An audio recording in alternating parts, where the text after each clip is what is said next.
You forgot the number one tech trick. Bang on it. Yeah.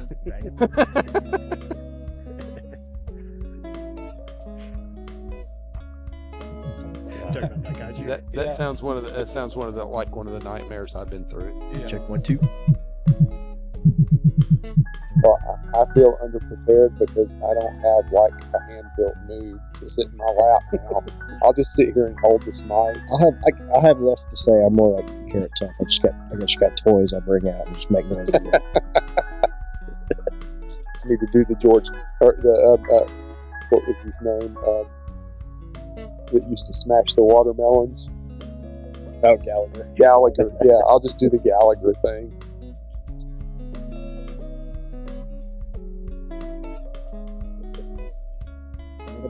That is a lot of cables. Yeah, it's more for using 1/8" mono plugs for your pedals is definitely a departure. Yeah. Well, it's the way we send signals from the synthesizer. So I mean, it allows me to kind of like take a CV out from the synth and control one of the knobs on the pedal with it. So that's something I can take and sequence in MIDI and have that kind of repeat over and over again. That's right. Move back into the pedal. I heard you say it earlier. Yeah. So you can automate stuff. Grasping, exactly what I'm doing with the pedals themselves. Like back drills make sense to me. Have you seen the girl that she's friends with Josh Scott from JHS, but she does a lot of pedal reviews, and she does them all with a harp. Like a big full string harp. Yeah, I know who you're talking about. Emily Harpist. Yeah. I follow her too. Yeah. She does some crazy stuff with overdrives and delays and time-based effects. Most definitely. Which is very cool.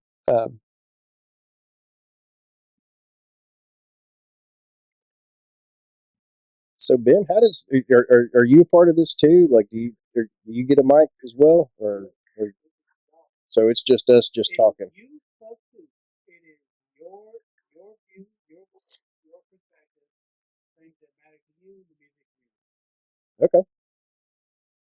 Cool. Well then, where do we start? Not enough gigs. Okay. AI taking over songwriting. That's a touchy one. That's true, but I still haven't heard one that's memorable yet. Like, but I'm sure it's coming. But yeah, I have a friend who's a producer. He does a lot of stuff out in Nashville. He's got probably over 1,000 hits that have been on Sirius XM, like Octane and all of those different channels, and all the streaming platforms. He worked with Uncle Kracker. That was one of his big bands that he did. Mm-hmm. But that being said, he used to do drum plugins. Because of AI and everything that's going on, he's backing away from that. Everything's going to be real time. So he's going back to acoustic drums, everything done, basically no plugins except for mixing plugins. True. I kind of understand that too. I mean, that's kind of. Well, you got to carve out a niche, Right. Otherwise, it's evolve or carve out that niche or die. Exactly, and I think like learning how to create things and learning how to build your own things has kind of been that's been my way of kind of branching away from that and making things unique. I'm sure you guys kind of as well. Yeah, the building your own guitar is, it's hard to relate that to AI, but I don't think AI is going to come after homemade guitars. Well, have you seen that band that's online? There's this one guy that built he built a robot guitarist and a robot bass player, and he's got this drum set that's a robot too. So it's got these solenoids that are hitting each one of the drums, and a little head that's actually got like what's called a Vocaloid built in, so where it's like a singing version of a computer voice. And he just hits play on a MIDI file and the whole band goes. It's great. I wish I could remember the name of that group. Yeah. Yeah. I think I could get further into building guitars and not have any trouble with, running into AI in that series. But Well, I mean, as a tool, it's great. The problem is that you don't want to skip learning the skill. Yeah. And worldwide, more so probably in the United States, we're losing people that have those honed skills. I mean, you go looking for people like, let's just say like a gunsmith that builds a gun from the ground up, a guitar maker, amp builder, anything like that. There are fewer and fewer people around that can do stuff like that, that actually have the hands-on skilled training to do it. Right.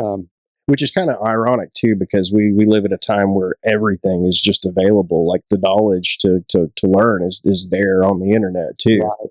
It's just, but yeah, I agree. Especially like having a way to just push a button and have it done for you. On the other side of that argument though too, I still feel like, I've been in this argument with people over AI art. It's really interesting, like how it works, and some of it's really entertaining because you have these people that couldn't draw worth of crap, but they have an idea in their head that they need to get out. I mean, those people, end up. I mean, those are our customers. Those are patrons that would pay an artist to basically do this exact same thing. So, Right. so it's. There's still a product being made, but it's not. 10 years ago, it was about watching a YouTube video and figuring it out. But the disconnect there is you have to have the knack, the tactile ability to do it. And some people just don't have that. Now they have skills in other places that, a builder wouldn't. But right. But that being said, there's like a disconnect. So what's actually been put out from Suno so far that's doing well, so I've been following their group and I always see, just out of curiosity, I'd look at it and the main comments that come up are like, what's the algorithm to get something pushed to a whole bunch of different, stations, it's not as much about like making the art. It's about making a quick buck, on that website. Mm-hmm. But I've not heard anything like I've not heard any examples, of anything so far. Right. Yeah, that's a good thing. Really? Okay. Yeah. See, that's a genre I don't necessarily get a chance to listen to, which is kind of a shame being in the South. Yeah, wow. Yeah, I wouldn't have guessed AI would be in country, but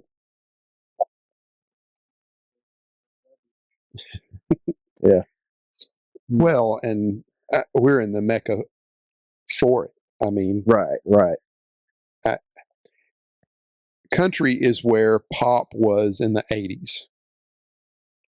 Cool. As far as how strong of a genre it is. There are more people trying to break into country music than any other genre that's on popular streaming.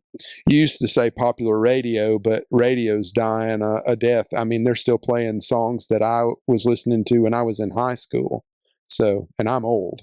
Would you say though, like there's a lot of country is formulaic though. It is very cookie cutter. And do you think that may be kind of like not all AI is kind of reaching out to that first? It is. I think it. I think it appeals to that. It lends itself easily to that. I think they're the true artists. I mean, there are guys out there that are doing it like industry, like of songwriters and publishers and things like that. AI is never going to take over a Cody Jinks or a Chris Stapleton, Right. or in the blues era like Marcus King, anybody like that, because they are so unique in the way they do things. They may be redoing songs that have been done before, but there's a realness that you'll never get through AI, never get through auto tune. To me, it's the quirks and the little enunciations and the oddities and even the mistakes in music that make it great. Exactly. That's what I've always thought. Like a machine or a program. I mean, it's meant to do a task. It's meant to do from point A to point B, complete a task. That's basically it. That can branch out to thinking. That can branch out to picking out from different like pre-made styles of music and putting them together in a certain way, doing all the crossfades that are necessary, and doing all the pitch bends and all the technical side of that. But a computer can never want. That's like right. Computers, like they can always, they can know that they need to do one thing or the other, but like, really like turning on us or taking over, because like it can't want something, like. Anyway, while we're talking about AI, I do have a piece of gear I'd like to show off right now that actually uses a little bit of AI. That's cool. So, like I said, it's a tool. Yeah, exactly. My name's Matt Westmeyer, and I have a company called Automatica, and I teach at UAH. And one of the things I do on the side is I kind of hobbyist solder things together. I get little kits from synthesizers and drum machines. And what I have right here is I put this together from a kit. It's got like a little microcontroller inside. It's a teensy. And it is able to take MIDI signals in from a USB cable, and also clock sync with other Eurorack and synthesizer gear. But what makes it kind of interesting is it's built on probability. So right now, I have these 4 different drum pieces: a bass drum, a snare drum, a hi-hat, and kind of a tom. I can actually take the bass drum and say, I want about that much probability of just random notes being hit. And I got this knob that'll kind of control the probability of what's happening. If I don't like it, I could just hit randomize again and have a different drum pattern happening there. I can then switch over to a snare drum and kind of adjust the probability to a little bit less. And then separately control the volume.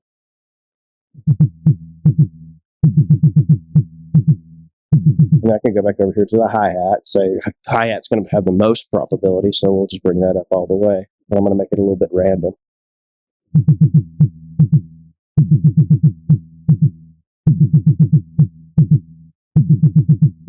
I'll do this one. So I have this kind of hooked up to an effects unit that kind of tempo syncs with it. Right. But yeah, this implementation of probability, like you can basically come up with a different drum beat, just with the click of a button, and it's just random. It's random number generators that are happening inside this little computer, and the more I change the beat, the more you get a random pattern of those different percentages of probability. Right. Or it can be all 0. That's the Crumb drum, by the way. It's by a company called Nice Drum. I got that from a website, .co.uk. It was a neat little project to put together. That's neat.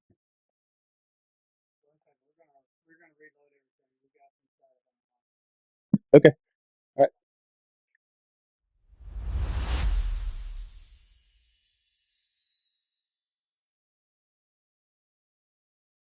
It's not like I replaced the drummer, though. I just replaced a little piece that goes into a song. That's more of I would say that's more in the realm of an effect. Yeah. Something that you can make all kinds of crazy noises with that is not a standard drum set or drum beat type thing, and then you put effects on them, and it'd be really neat for things like movie scores and intro songs to podcasts, but everything's a tool. Right. All of this gear is basically a tool of inspiration, right? Yeah. The reason that I build tube amps and guitar effects is because the players that I deal with, when they come to me, they're looking for a new tool of inspiration. A lot of times they have a sound in their head, but one of the driving forces behind it is they have a need to be inspired to do what they do and grow as a musician. And so it's all a type of tool. As to where digital is as well as analog signal, like we were talking about the neural DSP quad cortex, that is a great tool. There are a lot of analog effects that I like too that are not digital. That's actually. Oh, sure. Yeah. Was that it?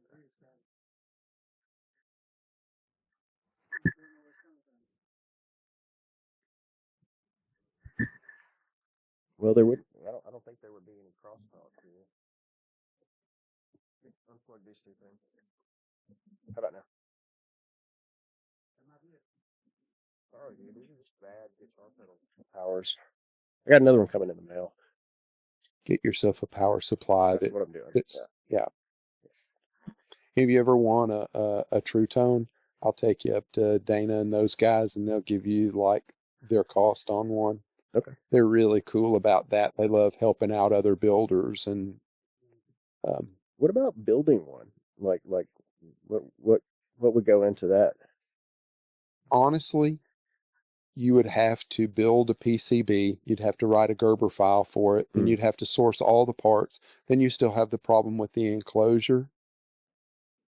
Right. And they just build, in my opinion, the best one. It has to disperse heat too. Like yes, the right it does. too. They have vents. That being said,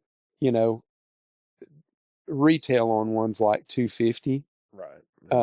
And that's on a big one, right? The smaller ones are less expensive than that, and you're looking, okay, like for $100, are you really going to spend your time to reinvent the wheel? It's fun learning. Yeah. It's a fun learning, but when someone does it great and you don't have a problem with it and they're addressing every need that you have in that, it's isolated, it's solid, it overperforms, it's very reliable. I do what I do based on need. People need sounds, and a lot of the vintage amps, we're so far away from the blackface Fenders of the 60s and the Marshalls from the 60s and early 70s, and the earlier, even like the Tweed amps from the 50s, that they're no longer reliable. Transformers are going bad. The service life on all of the passive components, like the electrolytic caps especially, gone. So they're in the vintage world, there's what I call vintage originality, right? When you get an amp and it is literally a time capsule, no one's ever touched it. It's still a 2-prong cord. It's got all the cardboard tube Mallory or GE electrolytic filter caps and stuff in it, right? It's worth more money to a vintage dealer like that, but it's totally at this point non-functional. Especially with today's power, a standard wall plug is putting out about 122 volts AC, right, and sometimes much higher than that. Those amps weren't made to operate on those voltages. No, of course not. Right, and so all of those things have become unreliable, and guys are still trying to use them. But I can rebuild them and make. As a matter of fact, I've got YouTube, Instagram, and Facebook right now where I've done restoration on a 1966 Fender Super Reverb, where I pulled the boards completely out of it because somebody had been in there doing some bad work and it just had to be redone. Now it's totally functional and it'll last but it's not vintage original. Right. So the more of the original components that come out of it, the less money it's worth for a vintage buyer. But I can build an amp in that vein that does those sounds less expensively than they can buy a vintage one that needs a lot of work. Right. So that's where my niche is. I build tube amps that are completely hand wired point to point that are totally reliable, that they don't have to worry about going down during a show. That's great. And Yeah. and so that's the niche for that. But and still the same sound too, yeah, right? and see, we went away from that. Everything went solid state. Everything went to like your Kempers and and all of the, like the Tone X is a newer version of all that that's going on. Right. And there are all kinds of like Positive grid little too. Class D amps out there that do sounds, but it's come back around. Now that is it, and there are tools, they'll never go away. Right. Right. But it went, the pendulum swung all the way that way, and now has come back towards the middle. And the guy's like, I really miss having an amp on stage that I can feel. Right. Yeah, because that's part of, you have to still feel the vibration. And I had a local guitarist say, you know what? If I go on stage and I'm not inspired when I play, nobody else is going to be. Right. And so, which also goes into the question of analog signal versus digital signal. With all of this technology, we still haven't fixed the mistakes in the code in digital signal. Well, okay. So which specifically are you talking about? Okay, so let's talk about a sound wave. Right. A compression and a rarefaction. Yep. Right. Yep. And they vary in length and height. But that being said, digital signal is a really like a connect the dot version of small straight lines of that compression and rarefaction. It is in fact not the smooth compression and rarefaction that's nice and rounded. We're talking about sample rate, basically. Yes. Well, sample rate, but also it's chopping off parts of frequencies here and there. Well, it's assuming where it's going, and by the Nystrom effect, you at least have to have, the one dot at the top of the compression and the one dot at the bottom of the rarefaction, which kind of adds up to 44.1 if you go through the range of human hearing. But it's assuming things, like it's assuming it's a sine wave. That's exactly right. And that is assumption is one of the mistakes, right? Right.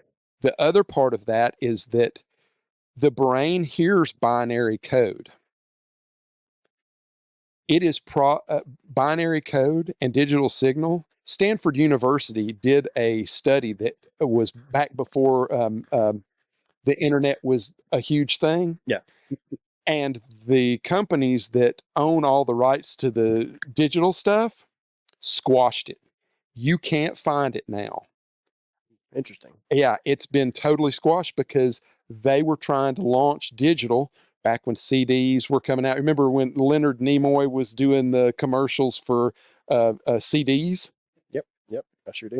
Right. So that was like the big deal, right? Right. Well, if they had come back and told you that there was a mistake in it and that the brain processed it like it processes math problems, would you have bought it then? Probably not. But it has affected the way live music is perceived. Live music used to be perceived as people would go and watch that, and that was the primary focus. Mm-hmm. Now, all of these bands that are playing all these small venues, they're background noise. Yeah, that's the sad part about it, and I feel like that's more, like kind of falling more into corporatized gigs, and you have to pay the bills to play, but the person that's doing cover songs that you hear on the radio is going to end up making more money than somebody playing something original, or taking a chance with art. I never liked playing. I knew people weren't even going to listen to us. Just the big kind of festival kind of stages. It's like that sometimes, but you got to make money. Yeah. I mean, it still exists. Like the Dallas International Guitar Festival, they run like Jimmy Wallace runs that whole thing, and he's a peach of a guy. But I've seen some of the best music I've ever seen in my life. This last year, I saw a band. I don't know if you're familiar with this band. They're called the band Feel. The band Feel. Mm-hmm. They to me, they kind of sound like Led Zeppelin 1 and Led Zeppelin 2, but they're not trying to be Led Zeppelin. They're not stealing Led Zeppelin riffs. It's totally organic. Right. And like they are literally bands like the band Feel, Marcus King, Joe Bonamassa, Blackberry Smoke.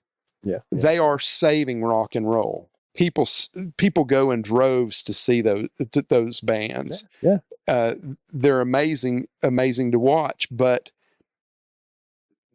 there are a lot of bands out there that never get to that level. Right. That aren't getting the respect, and they go and they play small festivals or fairs or the bar scene or whatever, the frat scene, whatever it is, and they're party background music. Yeah. They're hired out. Super unfortunate because there's so much talent out there. I think there's still some niche places, and especially as Huntsville grows bigger, there's good stuff kind of blooms out of like little hole in the wall places, around town.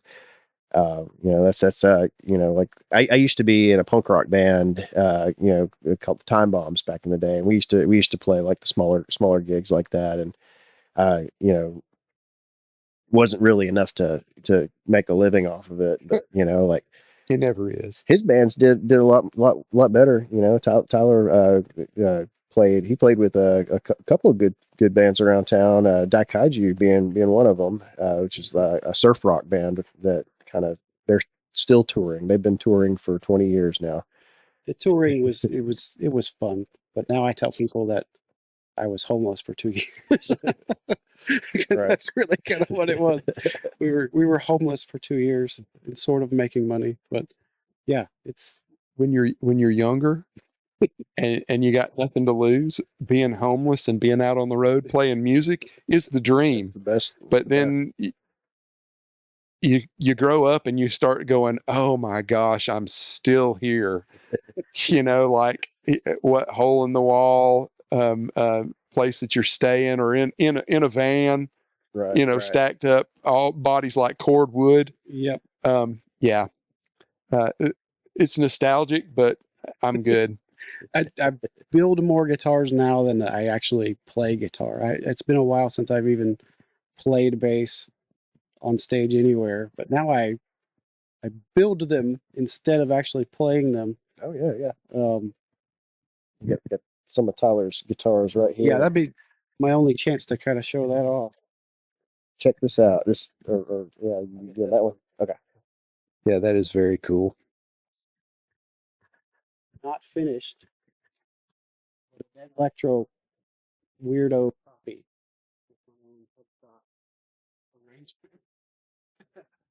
The tuner orientation really makes me take a second look. Oh, come on. Of course it's on purpose. Maybe not your on purpose, but somebody.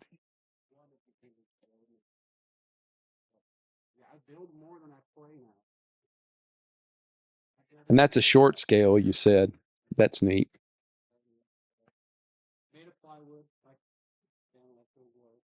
Oh, nice. Made out of good plywood. Yep. Not tone plywood, not the untoned plywood. I wish I had pickups in it, but I did not have a pickup to put in that one.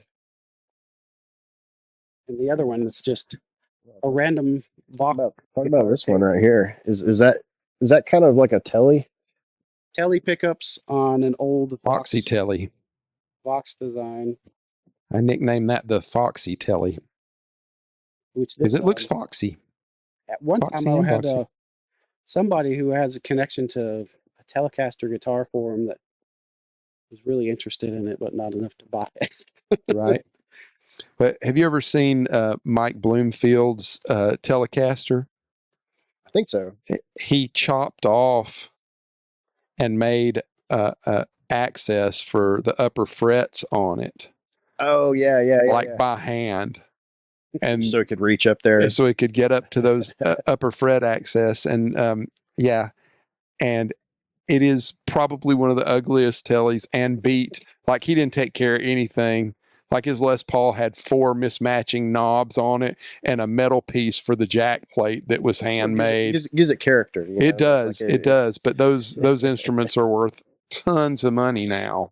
But you know, had all kinds of wear and all kinds of mistakes and all kinds of handmade stuff. Oh yeah.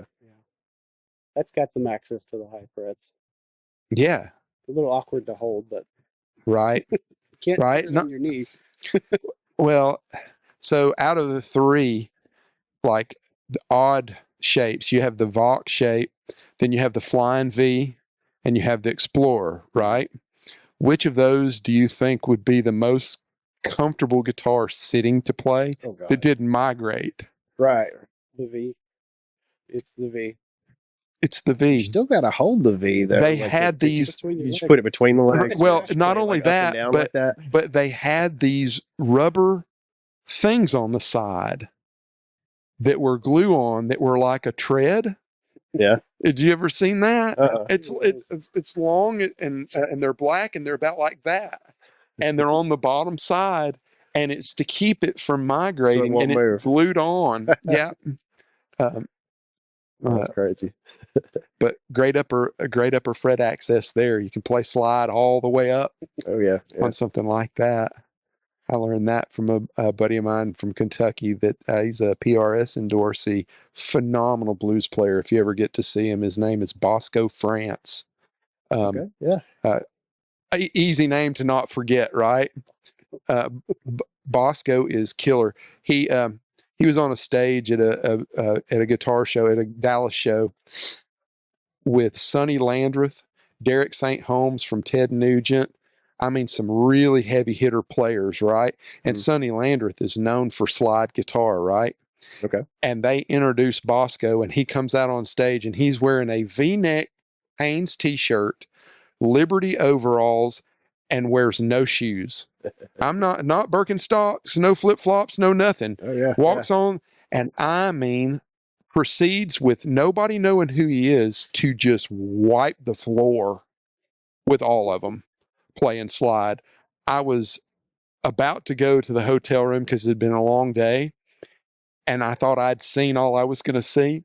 And I turned around, I had my back facing towards him, and he hit the first 3 licks, and I said, "Good Lord, Dwayne Allman is alive." And I turned around and was just transfixed by this guy. He ended up being a friend, but yeah, he was in our booth one time, and a buddy of mine from the UK that builds guitars, Dwight Guitars, and does restoration work, had a Flying V, and he was playing it with a was it Corsedon bottle slide like Dwayne used. Oh yeah. And he was going all the way up with it, and it was pretty intense to watch. But yeah, Flying V's are the best slide guitar in the world. Oh yeah. He bought a Flying V for my daughter. My daughter Beatrice is learning how to play. She's already succeeded at learning how to play guitar. She's awesome at it now. Wow. But I'd have to build that one. I just turned it into a left-handed. Yeah. She's lefty, so she plays right. There are not enough good left-handed instruments, right? Which is why I ended up being a drummer. Now I eventually learned to play guitar right-handed, but I'm a left-handed drummer. I've been playing since I was 11. Yeah. Awesome. That's my first instrument. As a matter of fact, I still play on a pretty regular basis. Me too, man. Like I played that punk rock band I was in. I was a drummer for a punk rock band. Right. Yeah, it's fun, man. It's super fun.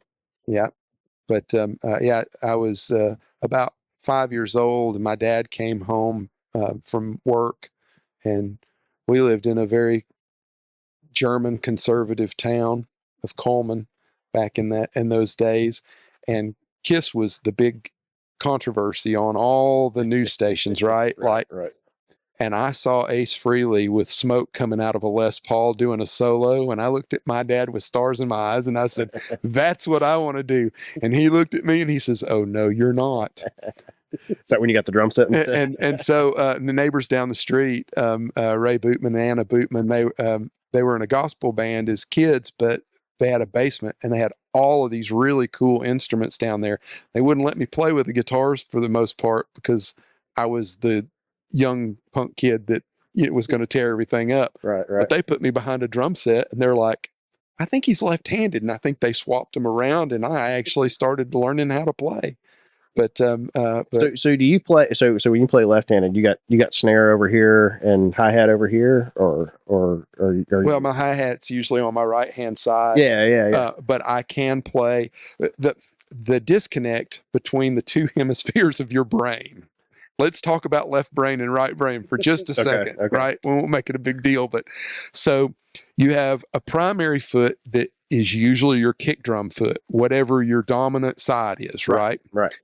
And you learn with the other side to keep time. So it actually gets some good dexterity. But between one of them being left brain and one of them right brain, for some odd They reason, don't want to talk to each other. swapping them. Okay. Now I can play double bass. I grew up in the hair, like I was a teenager during the hair metal days. So everybody had two kick drums. I was actually in a band one time where I had three kick drums. Wow. But that being said, when you're trying to clutch a hi-hat or keep time, sometimes your brain just won't make that swap. Right. And so playing right-handed with my right foot being my dominant foot, it's not the skill, it's the type of skill. Yeah. It's what it's used to doing. So are you doing like right-handed with your feet and left-handed with your hands? Man, you can, like, I can slide over and clutch a hi-hat down, right? Right. And play open-handed and use my left foot and do rolls and make my right hand my lead hand and do the rolls. None of that's a problem. I can even do some ride cymbal and things like that with my right hand and make my left hand the snare. Okay. But that left foot has got to be on the kick drum. Because if you swap them inadvertently, I'm going to miss a kick beat and act like it's a hi-hat clutch and go, right. It either just turn it to four on the floor. It just never swaps. It's those two. And you know that it's totally evident that there's a huge gap between your left and right hemisphere of your brain at that moment. Oh, yeah. That's when you go, okay, they're not talking to each other. They're doing two different things, two different skills. But, and a lot of it's muscle memory, but brain controls it all. So, but yeah, that's kind of the reason I don't play right-handed. I tried for a while. I was every time I try to do that, and I do it to try to strengthen my right side, which is my weak side. Yeah, because you got to go back and forth. You do. Practice. You do. It makes you a better player. But I think of Rick Allen from Def Leppard after he lost his arm and he had to learn to use those pads and triggers with his feet, and how great he is at it. I mean, I saw them on that Hysteria tour when he came back and they were in the round. And so he was spinning, the stage was totally spinning around. You could see him from behind playing. I was dumbfounded. I'm like, they say that he locked himself in a room with all of that stuff and figured it out and taught himself and would not come out. Like, I don't know how long. Obviously he had to eat and sleep, but that being said, like, he wouldn't talk to anybody or anything. He taught himself how to do that, and I am just dumbfounded at how much of a skill that is. It's almost like being a keyboard player with your feet, basically, because they're just all triggers, that are. But he's doing alternating rolls and triplets and things with a foot and a hand. Yeah. I mean, that's crazy. That's pretty crazy stuff, I mean, there are all kinds of concessions that have been made for musicians. Tommy Iommi with Sabbath was missing some fingers and had like fingertip things that were made for playing. Yeah. I don't know how you would play a guitar and not truly feel what's under you. That's a skill. Yeah. Yeah, that would definitely, I'm sure you feel it like through the thing, like on a different part of your finger, but Yeah, it's but it like would be a totally different Yeah. thing. Yeah, something else to get used to. But man, those guys that persevered and like really showed how more driven and uber talented they could be over the masses. That's what makes a great musician, is figuring out how to make it work. Yeah, most definitely. Most definitely. How'd you go from musician to building amps?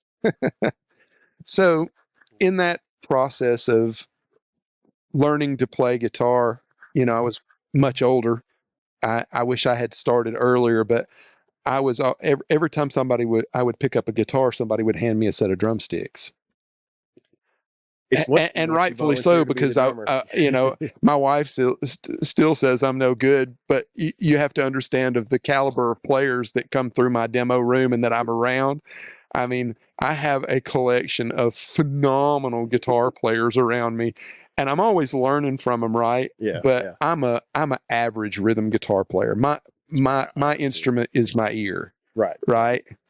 And so I decided I wanted to play, and I got my first really good electric guitar.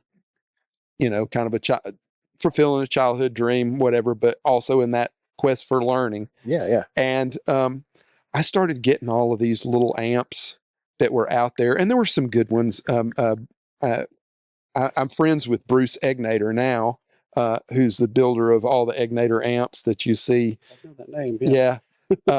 I had one of his tweakers and one of his 30 waters at one point, and those were probably the best of the inexpensive tube amps that I'd played, but a lot of them were solid state. And when you grow up listening to all these classic albums and the tones that are on them, and then you sit down and you try to replicate that or even emulate it poorly, Right. I could not find what I was looking for in a lot of those amps, right? You can't beat it, too. And of course they're pedals, but I wanted to get it organically because I knew that there were just certain things that weren't done with pedals, that weren't done with plugins, and I wanted those tones. So it kind of turned into that. And then I thought, some of the stuff started breaking down, and I thought, I'll build my own and learn. And I found a retired electrical engineer from Boeing. Oh, yeah. Yeah, and we traded out some stuff, and he started teaching me. And he started from the very beginning. I'm talking like Ohm's law, yawn, right? But I had to grasp it, right? Yep. So I'm like, man, give me the cliff notes. Like that's about where I'm at but right show now. me, show me show me the application, so that I can grasp it, because this means nothing. Like I barely got through algebra 2 in high school. Right. Yeah. No, I mean I did, but you know what I mean. But I always wanted to play, and when I was out on the road as a drummer, the bands that I would play them with, when stuff would go down, they would look at me because I grew up working on cars and building things. I was just always that kid. Yep. And they would look at me and shrug their shoulders and throw their hands up in the air in panic and say, "Fix it." And that's how that started. But then when I got on my own journey, I was like, this is not it. You're looking, you're searching. So with amps, what's the thing you had to fix the most? Like starting out, like what kind of component, like when an amp blows, like what actually happens? Well, I mean, on the short side, it's things like broken input jacks and broken parts, things like that. But we would go into places, bad power, busted fuses, but then that was just a symptom of a bigger problem. And then I had to figure out why tubes would run hot or cold, or why they would go out. And sometimes it was just use and bad care, bad lack of service, all those kind of things. But then I got interested, and so I built my first amp, and I took it to a rehearsal, and the guitarist, this is still a buddy of mine. He looked at me and he says, "Well, you better figure out what you want for it because you're not getting it back." So I built another one, and that's how it all started. And 20 years later, I've been able to work on some of the most coveted amps out there, vintage wise. I worked on Fenders from 1949 up. I worked on all the vintage Marshalls. I worked on like all of the early AC30s that are just spaghetti inside. That's a education in its own self right there. I bet. Yeah. But then the Supros, the Valcos, the Montgomery Wards, all of the Sears and Roebuck amps and things like that. But you learn something from every one of those, Right. and because it's all like somebody's design, each one's a different. right. When I built my first one, that was like I told y'all earlier, it's a gateway drug. Yeah. You dabbling in guitars and you getting into the synth and the pedal stuff, and I'm like, oh, I see it. I'm sorry. I can't give you back those years or the thousands and thousands of dollars that you will spend doing it. Yeah. It is still cheaper than buying stuff though. Like that's been my whole reason to like do the DIY electronics. It can be, but here's the thing: you're not counting your time. Right. Everybody pays for an education, right? Let's just say that, right? Whether it's the School of Hard Knocks, or you're going to a college and you're paying tuition, or you're working a job at lower wages, right. For on-the-job training, whatever the case may be, everybody pays for an education, right? Yep. We pay for ours by getting into these things and spending hours and hours that we'll never get back. Yep. And sometimes just trial and error it is disappointment. Right, a lot of disappointment. He's like, what's the one thing you've learned over the 20 years of patience. Working on things? Patience. Totally. Yep. Totally. But I mean, you do it for the love of doing it, right? Exactly. And every minute spent, the time, paying the time, that's learning, and that you accomplish, something with that. I hope to get to the point where like to me, I'm at the stage where I'm putting together Legos basically. I have an instruction sheet and I know where these pieces are supposed to go. And like, I know how to solder them in together, but actually really getting a grasp of understanding of what each component actually does and like why it's needed, Yeah. That's where I'm trying to get to right now. Right. And, so between the three of us with building synthesizers, guitars, amplifiers, and pedals, I think I've got the cheapest entry level because there's kit guitars that you can buy just assemble. Your drug of choice is cheap right now. $60-$70 now. Just strings are more expensive for the bass. Yeah. Some of them could be. Yeah. Yeah. But yeah, entry level to that's pretty low. Right. On your side, I think you probably have the most expensive entry level to like getting started. But in the education world, I feel like, everybody tells me that and it's been my whole life, from my parents to all my friends, that I should have been an engineer. Well, I did go to audio engineering school, so I am a audio kind engineers of an are engineer. engineers. Yeah. But that being said, I have pretty successfully become an electrical engineer without the degree. Yeah, just by equivocal experience. It is. Yep. And and I tell everybody, if you're going to get into this, safety first, because one hand behind your back, because if you believe that you're going to get into this and not get hit with electricity, especially DC direct current, you can die. Yep. Kids, electricity will kill you. That's why I got so much respect for the amp building too, because I've been scared of that. Like I'm sticking with the little like 9-volt stuff down here. Like I'll lick a battery and it'll be fine. But So I finished that restoration of 1967 Super Reverb, Yeah. which is or 66, which is the crown jewel of the blackface amps for Fender, right? The plate voltages, secondary voltages on that amp are 485 volts DC. Ooh. Okay. Yeah. And you won't hit that twice. It will find an exit point and it will leave a wound. And now I have all the tools. I really don't worry about that. People are like, man, you flow through these things. Has any of them got you yet? I've been hit. There was one time I got hit with probably about 500 volts DC.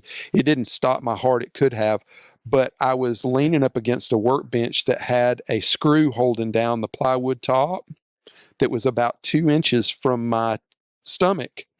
And it came out of my stomach and hit that screw. And I actually saw it do it, but it left a burn mark where it came out of me. And I got away from it, but a lot of people don't. But that's when you learn never to complete a circuit with 2 hands. But that was years and years ago. Gosh, that was probably 20 years ago now. But an old Ampeg SVT got me. Oh, yeah, that's a big one. A lot of current there too. Microphone. I don't know which was messed up the worst, but the PA was old, the Ampeg was not taken care of, and the microphone just hit my nose. And right. I have the guitar version of that sitting in my shop that I will restore one day. It's called a V4. It's the exact same size and weight of an SVT, but it's made for guitar. Jason had one of those. Oh my gosh. Okay, yeah. Those things are behemoths. Like, that's the one chassis that you really need 2 people to pull out of the box, out of the cabinet. It is so heavy, you will pinch a finger off. Jason, I forget his last name. Jason Wiley, from Time Bombs. Yeah, he had one of those too. Yeah. And the tubes on that thing, they were green, like not because they were colored green, but there was something growing on them. Oh, they wow. were green in the back. We said the amp was alive. That's why it sounded so good. Wow. There was like something growing on that's probably an amp that needed service. Yeah. I doubt it ever got serviced, but it was still loud. Punk rock. That was the punk rock band. Somebody gifted that amp to me because they weren't going to use it or haul it around. And they knew it needed service, and so they brought it and dropped it on me, and it's been sitting in the same place for a couple of years, but it doesn't make me money. And, who are you going to sell that to? Right. Because you're not going to keep it. I have this problem. Let's call it an addiction for not wanting a vintage amp to go to the wayside. A good one, like especially a sought after one, right? Right. And customers bring them in, and then they find out how much it actually is going to cost to fix it. Because as you know, and the passive components and the not passive components are not cheap on these things. Okay. And they're, after years and years of neglect, they need a lot done to them. And they're like, oh, maybe if they're a player, they're like, do it. If they're not a player, but they were just going to restore it, they're like, then maybe not. And I'm like, please don't let it die. But that's my own problem. So I'm kind of getting a grasp on capacitors, like electrolytic capacitors. They've got a lifespan, right? And you got to change those out on things. Yeah. The rule of thumb is for any electrolytic capacitor, that they have a 10-year lifespan. Okay. So everything I built is still good. It comes down to if you're trying to block out frequencies or 60 cycle hum, that kind of thing. There's a diminishing return after 10 years. Some of these Fenders that I've seen that have the original capacitors in them are 40, almost 60 years old. some of them, Right. right? And they're not doing their job, but when they explode, that's another ball, because that will ruin an entire amp. And that's the reason that you don't just say, I can let them go. They're still working okay. It doesn't just blow the component. It causes havoc. It takes insulation off of wire, melts insulation off of wires, and ruins.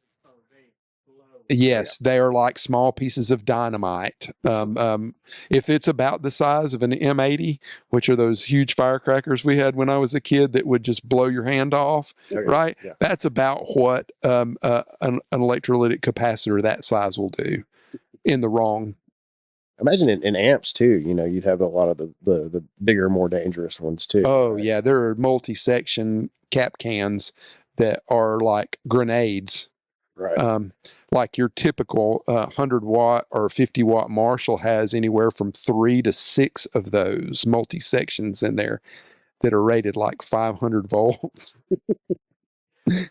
So I've got kind of so me learning about like all the components and the capacitors. I'm trying to also like kind of have like a layman's version of like explaining it to the students as well.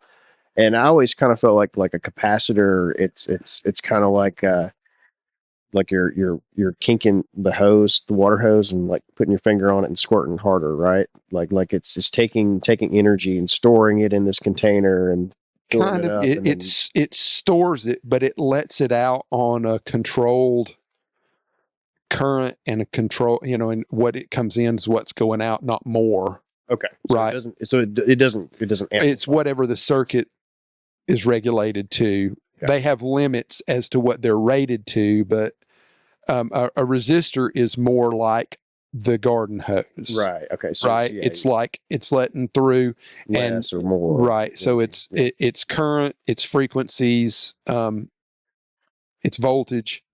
Like resistors can drop voltage, or they can double voltage.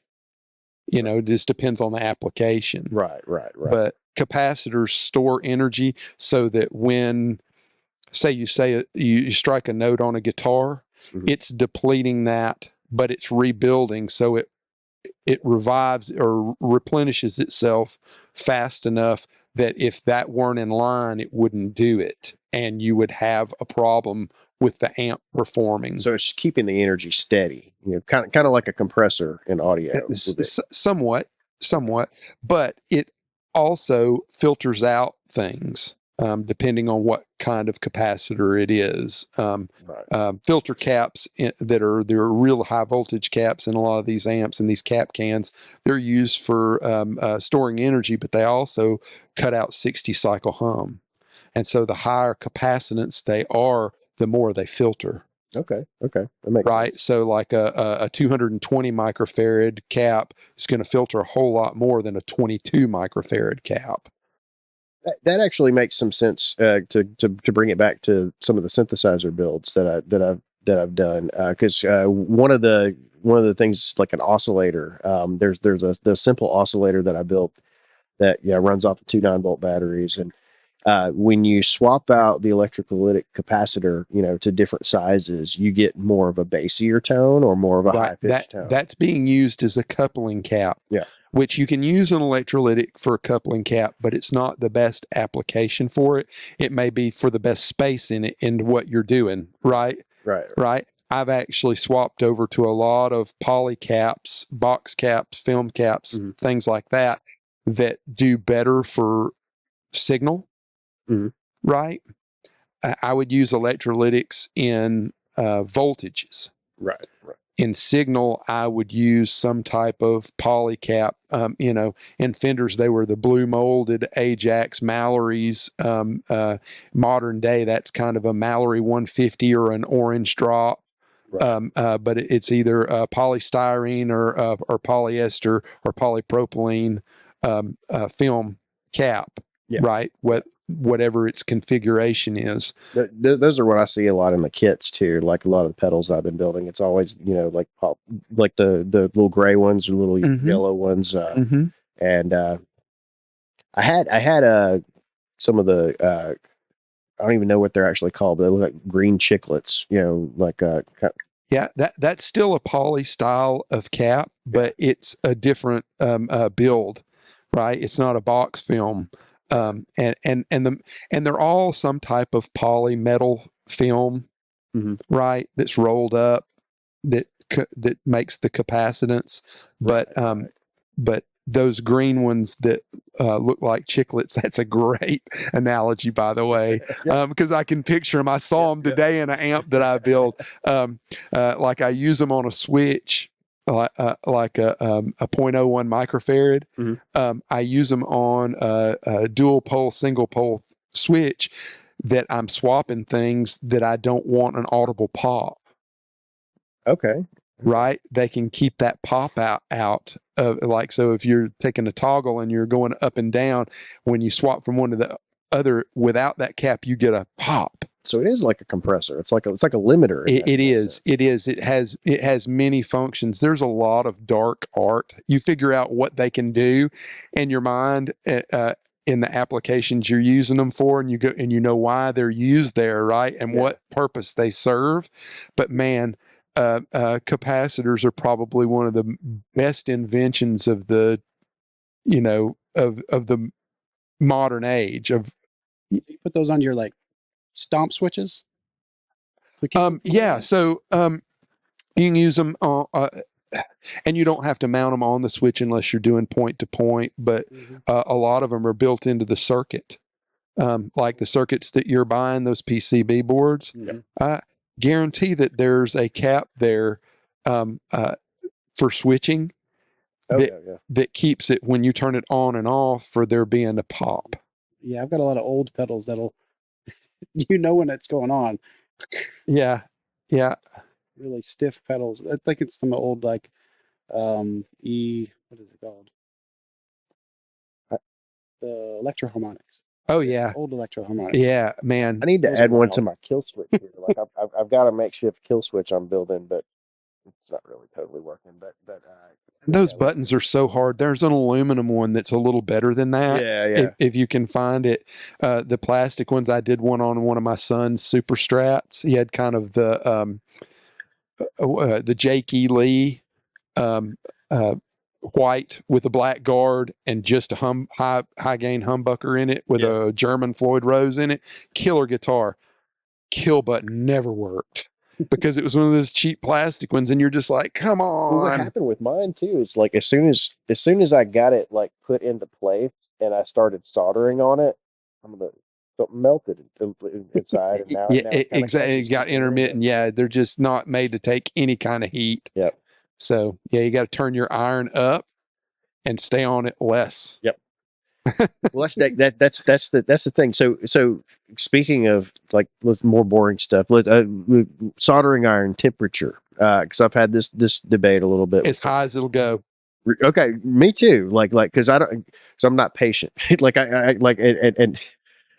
So I like to see it melt like immediately. If your tip is worn out, you'll find that there'll be areas that the solder won't flow, right? Mm-hmm. And then you're still on the component trying to heat it up, and it's still heating it up, but you can't get solder to flow. That's time to change your tip. Yeah. Second of all, don't buy a cheap soldering iron ever. Heiko. A million percent. Don't buy anything but a Heiko.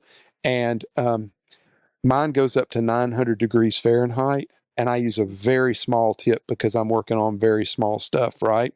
So I don't use the kind of flat bladed big tips. I'm not using the pencil tip that's totally round, so it's kind of a hybrid between. Yeah. But I can always tell when those tips, and don't buy anything but the Heiko tips because the aftermarket tips are horrible. Throw them in the garbage. They're useless. But 900 degrees, and then choose your solder wisely. Yeah. Rosin core solder. That's melts better. Thinner gauge, 0.033, I think, is what I use. 60/40. Okay. Rosin core. I'll have to check that out. I can't. There are places now that sell nothing but soldering stuff. Gigaparts for one downtown. Like have you seen their Man, I hadn't been in they've got a Gigaparts since section computers for that were a now. big thing. No, it's they've got a maker, section now, like with components and solder wire and I'll have to go by there if I'm ever in a pinch. Yeah. I've just become For good so stuff, you don't have dependent to on order. my wholesale distributors. I mean, Yeah. you go into a retail store, and it's not that I don't want to spread the love, but I have to do stuff on a budget for clients and builds and stuff, and I can't pay $100 for a roll of solder when I don't pay that. Yeah. As a manufacturer, I've become spoiled. I price shop everything because I want the highest quality stuff I can get for my clients Oh yeah. at the least amount of money. Like my job is to do the best for them that I totally can, right? And so if I can get that a certain component at 3 different places, it's about how fast it gets there, how cheap it gets there, how reliably cheap it gets there, Right. and also what the part costs. So it's the total cost of the part, right? Because it all adds up. But I don't buy cheap stuff like the no name capacitors and the questionable resistors and stuff now. No, never. Especially I don't know what happened with quality control on components during and after COVID. Not to use that as a marker, but it is a marker for so many things, right?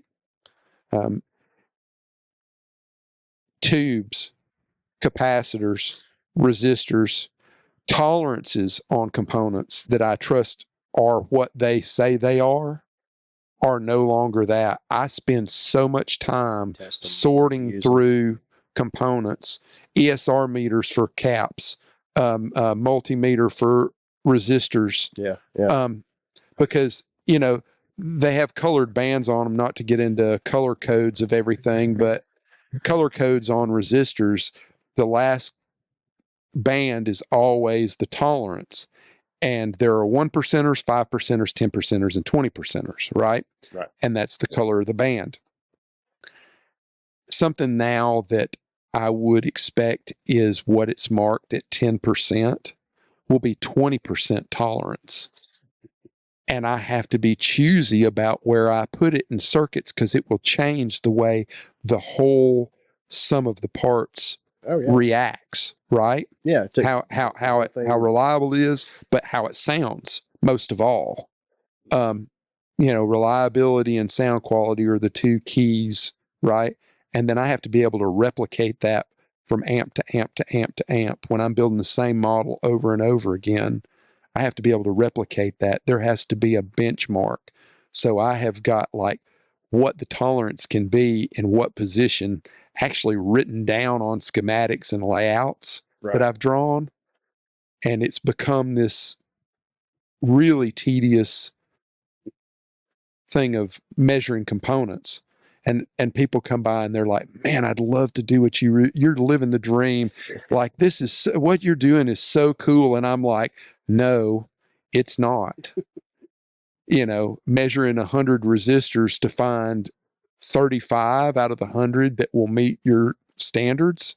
Yeah. Not fun. I sourcing parts, like that, the first couple of synths I built, I just bought the panel in PCB, right? So I had to source every part myself. So I started learning about like all the different websites, Tata and Mouser and a couple other places too to get certain things. I had to go to like different websites, like because this website wouldn't have all the things I need. Neither nobody ever does. But, hey, distributors, if you're listening, measure everything and charge a little bit more for it to save your builders and manufacturers time. Get your shipping rates and your shipping times down to being reasonable. And please don't send bad components. Don't stock them. If you got a problem with them, own up to it, take it back. Don't make the builder eat it. I've wasted so much money on parts that were substandard that they won't warrant, that parts manufacturers as a whole, I'm a wholesale account. and spend thousands of dollars a year, Yeah. and they won't take them back. Man. And they're just bad, like, should last for decades and they just don't work last for days. Wow. And it's not the build. Years ago I would have thought that it was builder error, right? And you suck it up as a learning curve. Right. No. That is absolutely, once you learn how to measure all these things and test these things and know what's good and bad, and you're building it and you know it from front to back, inside and out, you find out what's up, where the variance is, and you start having to diagnose things, bad components, and those bad components, man, I've had a rash of them since COVID, and that's actually when I started getting into all this too. So you're about a decade too late, man. So there used to be a place off the Parkway, Mock Electronics. I'm going to tell you what, they had the best selection of vintage and new stock passive components that you'll ever find in one place. And when they went back home and took all their stuff and sold out lots and stored stuff and went away, it was horrible. Wow. Horrible. I didn't even ever know about them. Oh my I've been to gosh. Mock 2 or 3 times maybe, and it was they knew what you wanted already. That's true. Yeah. No place operates like that anymore. You can't just sell. It was mom and pop. They were from Morgan County, from Decatur somewhere. And from the owner told me, or the owner's wife told me, they were going to take all that stuff and put it in storage, and you could come over there like on a Saturday. But I lost that contact, never followed up on it or whatever. But that was early years, because they've been gone for what, almost 20 years now. Yeah, so that was more at the beginning of my journey, professionally, I guess you'd say. Mock Electronics here, is Huntsville still a good place to build amps? Well, I mean, I lived in Huntsville for 10 years, had a business here for 17 years in another industry. And there are a lot of great people here. And Huntsville offers a lot of cool stuff. And it's always been kind of an artsy town, very avant-garde. Lots of cool things to do and places to go. Okay. But with the influx of population that's come into Huntsville, it has changed so radically. And I guess I notice it more not living in Huntsville now, being about 45 minutes away. When I come to Huntsville, I'm like, oh my gosh, this is Atlanta. It's a big city now. It's Atlanta. It's working its way up to be Nashville. What do they say? It's one of the fastest growing cities in the nation right now. Yeah. But 15-minute drive to work is an hour long to get home. Exactly. Well, the infrastructure, like any town that started small, and grew to this size, the infrastructure was not designed for it. No. But it's big cities swallowing it up, and it's losing some of its charm. My fear is that the big city's going to suck the life out of Huntsville, and all of the things that we truly loved about it and thought made it unique are going to disappear. It's kind of like the whole corporate world thing versus the mom and pop stores. Right. I'm a mom and pop, like Mock Electronics was a mom and pop store, right? All the music stores here used to be mom and pops, and all that's gotten swallowed up. And while I appreciate your Guitar Center having more of what you need when you go in there, I personally would rather have waited a few days and bought it from somebody that I actually had a relationship with instead of a corporation. Yep. Not many Tommy Shepherds. No, and I'm going to tell you, Tom Shepard is he is one of the greats. He has. I was at the beginning of my journey, and I went into their store and asked them to put a mod in one of those amps that I had gotten, because at that point I didn't know. And this is 30 years ago, and they looked at me and they said, "We could do it, but you can do it." and because they really didn't want to do it, and because they were busy and they had other stuff that made them probably way more money that they were happier doing. Okay. And I can appreciate do what you love. He gave me one of those kind of answers when I went in asking for a neck to a bass guitar. You want one of those? Yeah. Why do you want one of those? Yeah, but man, he's worked with some big name. I mean, Dave Anderson and Damon Johnson and all those guys that made it to the bigger leagues. Dave's still around Huntsville here, Yep. but then you have guys like Microwave Dave. There's some. There's some talent. Yeah, in this town. I live not too far from where Damon grew up and know everybody that he grew up with, and he used to get all his stuff from Tommy. A lot of guys that were in his early bands still have Tommy building guitars or doing guitar work for him, and when he's gone, there'll be nobody that can fill those shoes because he is that great. He is a staple. We lost somebody not too awful long ago that was a staple. Do y'all remember Ron Jeffries that used to give lessons at the fret shop? Oh, yeah, really tall, great hair guy with a receding big head. And I say that lovingly. He actually used to be Ted Nugent's roommate. Uh-oh. And he did some of the biggest Motown sessions up in the Detroit and the Michigan area. Yeah. He did sessions for some of the biggest names in Motown ever as a guitarist, and was just a super nice guy and would talk shop with anybody. He didn't care if you were a just green beginner or very accomplished. He treated everybody the same, and he used to build guitars and paint them. The Ron Jeffries guitars. I actually owned one at one point, but he passed away.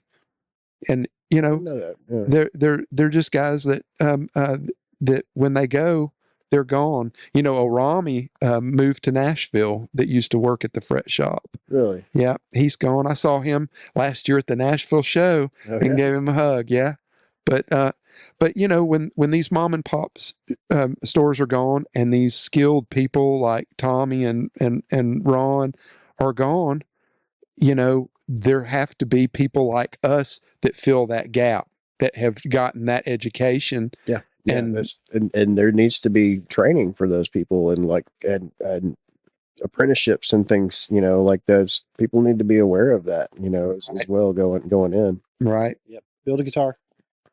Build a guitar, or build a pedal. Yeah. Or build an amp.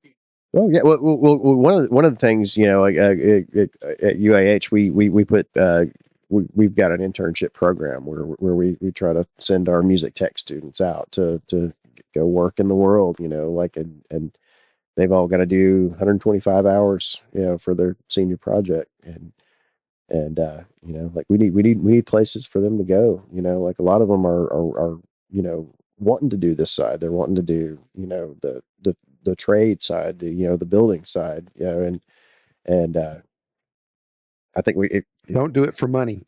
Yeah. If we're going to fill that, we're never going to be rich, folks. But we're doing it for the love of doing it. Because I guess somebody has to, but for some reason I just latched on to amps. Yep. And I just love what I do, whether it's restoring an old one or building a brand new one. I really like building the brand new ones because I make a little more money, which makes everybody around me a little happier, because I'm happier. But I wish I could have what's your newest model you got out? So the newest model was the biggest rabbit hole I've ever been down in my whole amp building journey. It is called the Elusive Overdrive amp, and it is a channel switching amp. It is very much like a Dumble Overdrive Special. Okay. But it is not, because I did my own thing. But I spent years going through backwoods under the radar schematics of stuff Dumble had done, and every picture I could get my hand on, every layout that everybody had replicated, anything that was even close to it, to figure out why it sounded the way it did, and why all of these greats like, Joe Bonamassa and Robin Ford and Larry Carlton, why these people are, Carlos Santana, why they were playing Dumbles, Stevie Ray Vaughan, and one of the things I learned is he tunes and tweaks the amp to the player, which is what I do. Okay. I tweak amps that I build, models that I build for players now. A lot of them won't take the time to do that, but if I can get a player in my shop with an amp opened up and hear them play and see them play, watch their hands move, know how they're doing what they're doing, because everybody plays a little different. Oh yeah, definitely. I can tweak that amp for them. Now, I build amps that sound good no matter who plays them, but I can make them better for that individual like player. Understanding like what notes they play and like whether they how their pick attack is, how yeah. hard they play, whether they're a dark player or a bright player. That's kind of what I was getting at. Yeah. Just all of those and knowing their rig, because you can't say a Telecaster is a Telecaster is a Telecaster. Every one of them, the sum of the parts is just a little bit different. And then when you put it in somebody's hands, it sounds like that somebody more than it does. There was a thing years and years ago. Ted Nugent was on tour with the damn Yankees, and they were opening up for Van Halen, right? And Ted wanted to play Eddie Van Halen's rig, right? So Eddie's like, sure, right, at a sound check. And Ted gets on it and plays, and he sounds like Ted Nugent. He doesn't sound like Eddie Van Halen. Right. But so there's that in that. But that being said, everything's a little different. Every player's a little. So I try to individualize when I can. That's a a common, like, I mean, that's kind of like what I tell my students about recording. There's no template for anything that we do, because every time somebody's in front of a microphone, or every time an instrument is in front of a microphone, it's going to be different. Like there's just so many different variances you can variances that you can't see, barometric pressure, the angle humidity. The person is at on the mic, like things like that, the phase in the room, everything. And we try to like treat every EQ as a whole new thing. So you sculpt out what you don't need, and like you kind of accent what's being produced there, so in the frequency scale. Right. So anyway, I build like 11 models of amps, right? Yeah. But the latest one's the Elusive, and it's I do it for real players. Nobody plays 100-watt amps anymore. Nobody wants to haul them, and nobody wants to deal with the volume ceilings that they have to get to the sweet spot, right? Yeah. So I do like a 24 and a 40-watt version in that, and they're 6V6s, and so you find out really quick that 6V6s and 6L6s and EL34s don't sound the same. So you try to make them sound the same in a different package. So you're reinventing everything from the ground up. Yeah. And so that's kind of what I do. But making player amps for today's players, but so good loud stuff for like shaking the bones. Oh, I love loud stuff. The 40-watt Elusive's plenty. Like you can hear two panes of glass on a double paned glass window vibrate against each other with 40 watts. That and a Les Paul, I'm pretty good, but not that my family has not had to suffer from that. But I've like recording those kind of amps. I've kind of worked with in the past too. Like, you have to crank them all like, or have like a really enclosed room, for that. Have you ever you worked with any kind of device that reduces the volume but keeps the tone of the amp, like hot plate or There something. was a What they hot call plate. Universal Audio makes something. There are hot plates. There are all kinds of attenuators out there. I don't typically like attenuators. I will give a shout out to Fryette. Mr. Fryette makes this power station Okay. that is an attenuator, and it's a tunable attenuator in between the amp and the speaker cabinet. That is a marvel of engineering. If you can, they're not cheap, but cheap is not good and good is not cheap. But it is probably one of the best things that I can say. Then there's the less expensive ways of doing it by changing your miking techniques. You don't just put a up close mic. You can go back and get some of the room. Oh yeah. ISO boxes with mics inside them. That's one of the next things I got to build. Do it out of MDF. Yep. Don't do it out of plywood. You'll get vibrations. But had a friend, Tim Gibbs, I believe. He's actually Toy Box Audio. Yeah, he's got some ISO boxes in his studio. They were pretty awesome. Tim is a great tech. Oh yeah. Now, I have experienced North Alabama amp techs for years, right? He's about the only guy in this half of the state that I would even recommend. And I'd highly recommend him. He doesn't know me, but I've seen his work for years because I've worked on stuff he's worked on. Yeah. Right.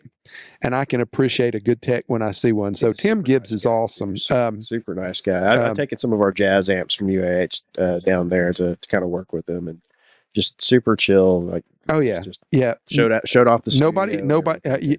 You hear when you're a tech, when somebody has a problem with another tech, you hear about it. Oh yeah. Right. Word of mouth spreads pretty fast. And there are some techs around me that they don't need to have a soldering iron in their hands ever again. Tim Gibbs is not in that category. He's a great tech, and I can appreciate his work because when I have to do something to an amp that he's worked on, I'm not cussing because he does a great job. So I give a shout out to him. But I don't know why I started doing this for the love of it, right? Same here. But 25, 30 years ago, if you'd told me that I would be a guitar amp manufacturer, I would have laughed you out of a room. So what advice do you have for someone in this stage of building? So there's this huge disconnect, this massive water to cross between being a hobbyist and being an actual manufacturer or doing it for a living full time, whatever you want to call it. Don't. No. So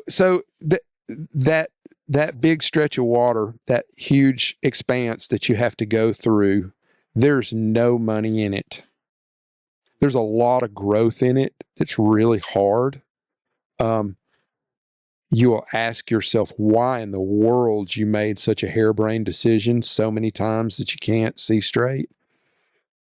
I tell you, I asked, and I'm not doing this to name drop, but it was probably one of the best pieces of advice. I was doing one of my first shows at Nashville, and this is probably 20 years back. And Vince Gill comes in, and he is a super guy, like as real and as human as you can get, and as humble as they come. Love you, Vince. A fellow amp builder of mine, Phil Bradbury with Little Walter Amps, does all of Vince's stuff for the Eagles and for Vince and the Players, and Phil's a great guy. And anyway, Vince comes to our booth and he's checking stuff out, and we're talking, and I am struggling. Right? It's not that the stuff that I was building was bad, but man, breaking into this industry is you're about as lucky to do that as being able to catch lightning in a bottle. Well, there's so much, to it too. It's So like, much, like but it's a different business license, right? Like, but there's and I'll just say this as a disclaimer, and this is not to put anybody down, but there are so many musicians I know that hear with their eyes and not their ears. Yep. They hear with a label. They hear with what they think gives them clout or gives them some type of makes them somebody, right? Right. Don't buy the big guy stuff just to make yourself somebody. Buy the little guy stuff and support them, because they're the ones that are starving, trying to make something better, and they're the next generation. And without that, they're going to go off and get a corporate job and work on the arsenal or something, and that's it. Right. Right. But on the other side of that, but that being said, you have to figure out whether you're going to be a hobbyist and have a day job, or if you're going to really dive deep and you're willing to suffer for your art and because you really believe that you want to do something better. Right. I'm there's a lot of guys out there in my industry that build like really nice clones. And there's nothing wrong with that if somebody's looking for a clone. I'm not trying to build a clone. I'm trying to build something that's me. For players, not me first. The players are first, but I want to do it individually and not off of somebody else's back. Now, I've learned everything from all of those guys. Yeah. Fender. I mean, everybody from Hartley Peavy to, whoever you can think of. But that being said, Jim and Terry Marshall started Marshall out of a music store, and everybody wanted Fenders because they needed something louder because the PAs were horrible. Right. That's how Marshall got started, and those UK players supported that small music store by buying those early JTM 45s, which now go for crazy unobtainium money. Right? Those old offset chassis JTM 45s are like 10 grand. Yep. But that's the thing, is that, we're all artists and we're wanting somebody to buy our painting. Right? Right. Subscribe to what we believe in what we're doing. Right? And like, I have to worry about who's going to believe in me next month and spend money with me so that I can pay my bills. Right? It's a real thing. There's high season and low season, and but I've stayed in it because the clients and friends that I have and my family have all been so supportive. They've all told me this is what you're supposed to be doing. And they're not, and they're paying me money when they say that. So you know what I mean? Right. It's like, I mean, you I'm not giving them a discount for saying that. I mean, I try to help everybody out. But loving what you do, man, it's quality stuff. But my idea, my business model for all of what I do was to grow it so that I could hire local people to help me do it, not to ship it off or farm it out to an amp building company out west. Because most of the amp builders that are big now that you'll see in Sweetwater, their stuff is built by one place out west. And the quality control is not as good as when the builder themselves is doing it, because they're doing it because their name's on it. Right. These people are doing it because of the money they're making in the numbers. Right. Yep. To me, it's about I've turned every client that I've had, every customer I've had, into a friend. I get Christmas cards and texts and emails and phone calls from all of these people because they've become friends, because they believe in. That's what that makes it all worth it. I mean, it's the building of the community and right, grows it for all of us. Same for running sound or recording people too. Like it's. I agree with that wholeheartedly. It's about doing the best you can do for somebody. Yep. Going the extra mile. The unfortunate part of this, I tell people this all the time. Man, if I didn't have to worry about money and paying bills and living life, I'd give it all away for free because in the end, I'm doing it for the players and the love of doing it right. And that's that's the real satisfaction. Yeah. And a lot of times it doesn't translate into money. It's starting to really for me. But it just has started to over the last few years, after the last 3 or 4 years. And without all of the encouragement that I've had from all of my clients, man, I would not have. But Vince, to get back to that, said, I asked him, I said, how did you know that this is what you're going to be doing from then on as your primary living and nothing else?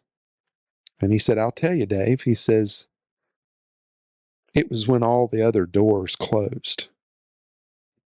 When I didn't have the other options, that they were no longer an option, I knew. And that's just what's happened for me. You know, it's not like I haven't thought about getting another job that would make 6 figures and, you know, and doing something. I could go sell cars tomorrow and make a good living at it, but I'd be miserable doing it. Right. Some people aren't. That's just what they're meant to do. Apparently, this is just what I'm meant to do until it's not. It's your art. Yeah. Yeah. So but I've already gotten over the learning curve. You know, so we need to get over the curves. I'll tell you this: when it's new, and you're as a hobbyist, and you're in it, and you're learning so much at an astronomical rate, right? And it's just one discovery after another discovery. Like I said, it's the rabbit hole. It's the gateway drug, right? And I can see it a little bit in you guys, and you're further along. But that being said, it's super exciting, and it just sucks you in. All right, so time suck. Okay, this is the thing. You know that you're hooked when you get up, and that's the first thing you think about that you want to do when you can get everything else out of the way. You're getting all your responsibilities done, but that's the first thing you want to do. When you wake up with an idea, right? You get up and you go and you get after it, and you look up, and it's like 12, 14 hours later, right? Yeah. And you've skipped meals, and time has totally gotten sucked away. That's the time suck. That's when you know you're hooked. Yep. All my builds I do these time lapse, things. But it looks like it goes by really fast, but that's the whole day. You can see the sun go and the shadows change. Yep. But yep. I should try some time lapse stuff. I haven't done any time lapse stuff. That's mainly what I do on my Instagram page. And I just set my phone, up on this little mount and just start it, and just forget the phone's there and just do my thing. And then I come back, I got a 30-second long video. Let's see the whole process of that 4 hours that I just spent.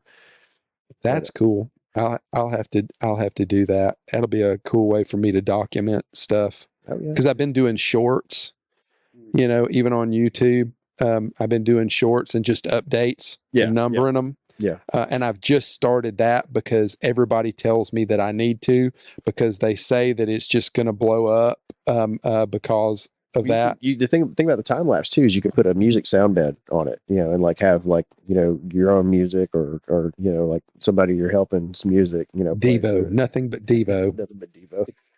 Back deep cuts of Devo, B-sides. The Rolling Stones cover the No Satisfaction. Yeah. I started doing saw an interview with them not just recently. And they were just going through how it all started and how it began, because they've just come out with another album, I think. Yeah. But I love them in the 80s because they were so different. Bands like Devo and the Cars. I mean, they were almost like they had a punk rock aspect, to them, like that. I didn't really realize until later on in life, kind of listening back to them too. Just how weird and different they were, like on purpose. They did not want to fit. Exactly. They were trying their best not to. It came easy to them. apparently. Yep. But yeah, we're a different breed. You know, the techies, the geeks, the you know, whatever everybody wants to call us, but it you know, somebody's got to do it. Yep. Well, how long do these things normally go? We usually run about an hour. It's been right at about. Oh. Y'all were right. Y'all were pretty clever. Y'all were done. So, We want biggest music influence, go. biggest music influence. It floats around between Nine Inch Nails and Aphex Twin. Gotcha. And I got to really like get close to my biggest influence a couple times. You know, like uh, I, uh, I don't know if the drummer from Nine Inch Nails, Chris Verena, actually taught with me at UAH for a little bit, and Oh wow, phenomenal drummer. Yeah, he was super cool guy too. I got to kind of talk about curriculum and class development. He's a music tech teacher. And super cool guy. But yeah, like that whole band. Super big influence on like just learning digital recording and learning MIDI and learning sequencing and things like that. MIDI was a big deal. Oh yeah, yep. And we still use it so much. It's the backbone of everything. Yeah. Okay, yours? There's just too much. No, you can be eclectic. Just you got to start somewhere. By the band, I guess. The band that was in the longest. Pictures. Okay. They were pretty cool. Just learning. I didn't know about them at all before I joined the band. We had to learn a lot of covers just to get going. Right. We learned Ventures songs. And then it changed from the Ventures to Slacktone. Mm-hmm. Slacktone was awesome. We actually met them on a tour, and their guitar player actually he worked at the Fender Custom Shop. He was one of the Fender Custom Shop. I think he did setups for newer cars that were going out. Right. And yeah, everybody's got more than one gigs usually. Amazing. So yeah, I'd say Slacktone. They're pretty cool. But I have to do it by the band, whatever band I was in. That was the biggest influence there. Right. That's cool, but that explains a lot about the synth. Yeah. Hey, this has just been so I've been teaching music tech ever since '03. So I learned on basic like MIDI cable, like the old analog MIDI cable controller plugged into a sound module with a cakewalk in between, and I've built a lot of stuff in a lot of studios since then. But yeah, this past 10 years I've been working with modular, and just that's really kind of exploded as in my creativity. Like you can create your own synth, based on individually selected parts and different sounds like that. So I've now got 4 whole racks of modular that I built from the PCB up. Right. And so it's like I've got 6 oscillators that can split up into 6 different MIDI channels and different MIDI voices, and 3 drum machines that I work with, including that one right there, and just the journey of like learning, how all these signals are sent and how you can control them, and morph them in different ways, has just been my favorite thing in the world. So it's like a painter's palette. Exactly. All of the colors and mixing all of the colors. It's such a creative platform. Sometimes I wish I had gotten more into that. I'll show my age here. When I was in audio engineering school, we were using some of the first Total Recall. So like We had a Neve console, a Trident console, and a solid state logic 5000G with ghost fader, control voltages on the faders and everything moved and everything. So we'll come back. And we were learning Pro Tools, and it had just come out, and we were on Bubble Macintosh computers. Yep. And the Pro Tools was so old that it used to have one of those Indian heads with the feather headdress on it, right? Native American things that did the countdown, like pre-roll thing, with 10, 9, because the program had to load. And so they had this Native American headdress on there. Like that was the very first Pro Tools. And so we were using DAT and MIDI was just on the horizon, and we were using those computers, and that's where I learned what I learned on Pro Tools, right? And we were still using analog 2-inch tape and digital 2-inch tape. Oh yeah. I had to learn to razor blade edit. Funny story. Ed Mashal had one of the razor blade edited original 1/4-inch stereo reel to reels of Hotel California. Oh wow. Yeah. And the tape was peeling off of it. Oh no. So like the adhesive was like, and guess who he tasked to take every piece off of tape off of that irreplaceable time capsule? Me. Wow. I've never in my life. There are 36 razor blade edits in the final cut of Hotel California. And he had, because he had mastered it, he had the razor blade edited version, and then he had then he had moved it over to other 1/4-inch reel to reels, and that's what the record companies got. So he's passed away now. He passed away 4 or 5 years back. I don't know what's happened to that, but I'm the one that, and this had to be about that 9-inch nails era. Mm-hmm. It was just before Marilyn Manson got big, because he was in college with me, right? Right. That's when I replaced the tape on that reel to reel.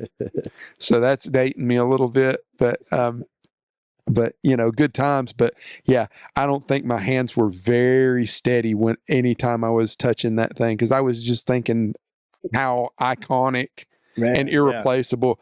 And to those watching too, like it's the copy and paste of your audio and your DAW is what we're doing with the razor blade. And like physically, finding the beat over the tape head, the downbeat, run a razor blade down through it, put a piece of blue tape on the back, and you do like a diagonal cut, right, for a crossfade. Depends.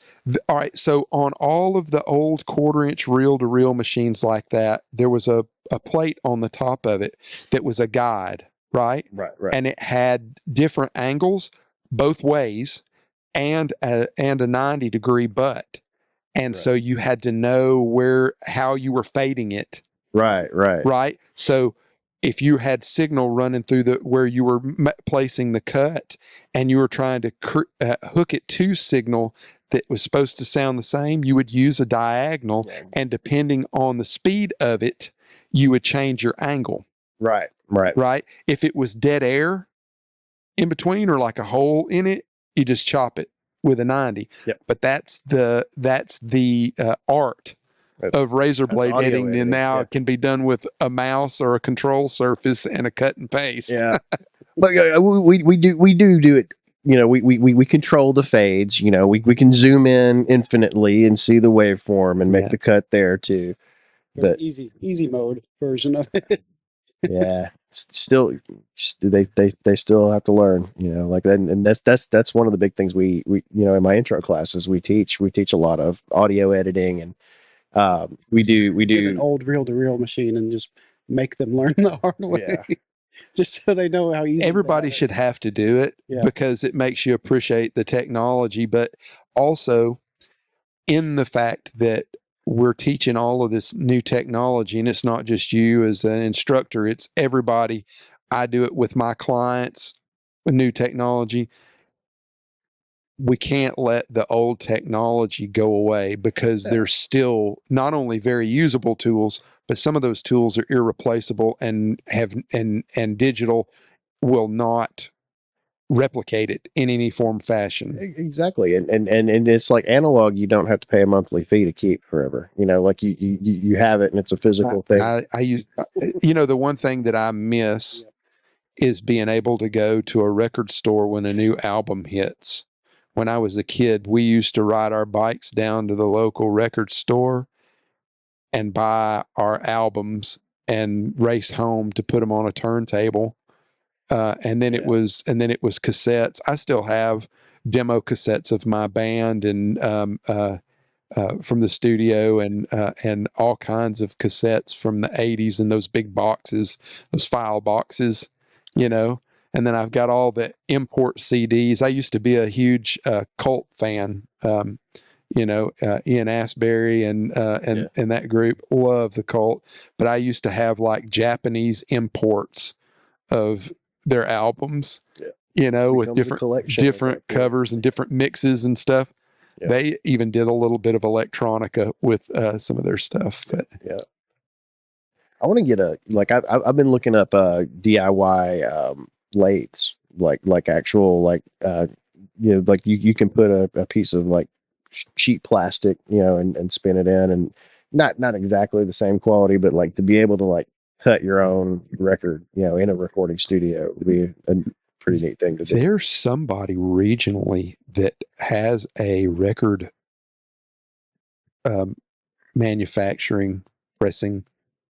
You mean besides Jack White? Yeah. Besides him, somebody else? Yeah. And they do a lot of the limited edition albums for Blackberry Smoke that Merch Mountain sells and stuff like that, where they've got like different colors in the wax, right? Where they mix stuff together or whatever. Yep. But I could see you guys doing that. I could see you like totally owning a wax company. Just do a lathe. Yeah.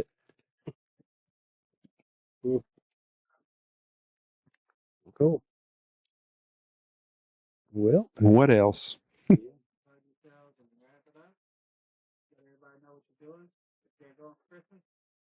Sure. You want to go first? I might finish that bass guitar. All right. And it may or may not be for sale. That was simple. Yeah, I get the easiest one. And you're Tyler Westmeyer. I don't have a business. And I've actually just started a business, Automatica Productions, and what I mainly do in my company is it's a recording studio, but I'm trying to do a little bit more sound design. So things like running MIDI signals through my analog synthesizers or my guitar pedals that I build. I want to try to work with people on that and kind of work more in production from home.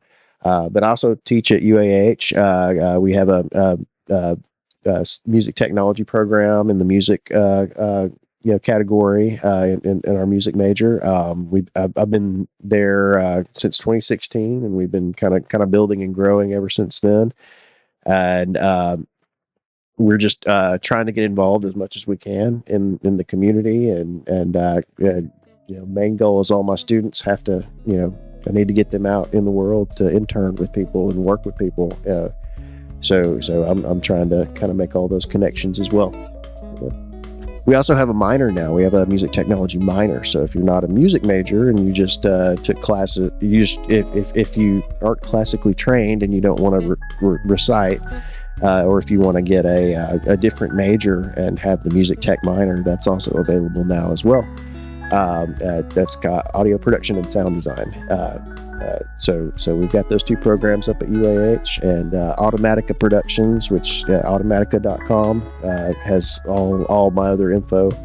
That's also my electronic music artist name too. So I've got a couple albums out on iTunes as well that you can get to from that webpage. Cool. Well, I'm Dave Edwards, and my company is Edwards Amplification, edwardsamps.com on the internet. I'm from Albertville, Alabama. That's where my shop is, and I do vintage amp restorations, and I build new amps and effects pedals. But if you need anything amp-wise worked on, or looking for a new point-to-point hand-wired tube amp, or an effects pedal, you can reach out to me individually and email me at dave@edwardsamps.com, and I'll get back with you and we'll hook up. All right. Nice meeting you, Dave. Yeah. That was fun. Yeah.